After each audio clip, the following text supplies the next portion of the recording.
আজকে আবারও একটা নতুন রেসিপি নিয়ে আপনাদের সামনে হাজির হলাম। আশা করি আপনাদেরকেও ভালো লাগবে। চলেন ভিডিওটা শুরু করা যাক। আজকে আমি রান্না করব চাল কুমড়ো। চাল কুমড়ো কিভাবে ভাজি করতে হয় তা আপনাদের সাথে শেয়ার করব। আমার কিন্তু এরকম করেই ভাজি খেতে অনেক ভালো লাগে। প্রথমে আমি কাঁচা মরিচ, পেঁয়াজ, হালকা একটু জিরা তেলে সুন্দর করে বেরেস্তা করে নিয়ে নিব।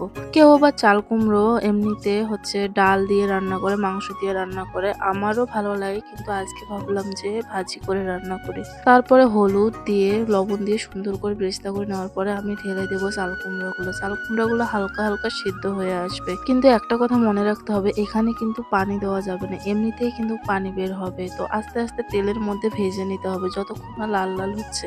তো এরকম করে আমি চাল কুমড়োগুলো ভেজে নিলাম, লাস্টে দিয়ে দিলাম ধনিয়ার গুঁড়া। আর আমার রান্না প্রায় কমপ্লিট। আর একটু একটু করে তেল বের হবে, তেল বের হয়ে আসলেই বুঝতে পারবেন রান্না হয়ে গেছে। আমার তো রেসিপি কমপ্লিট। আমার ভিডিওটা ভালো লাগলে অবশ্যই লাইক কমেন্ট শেয়ার করবেন।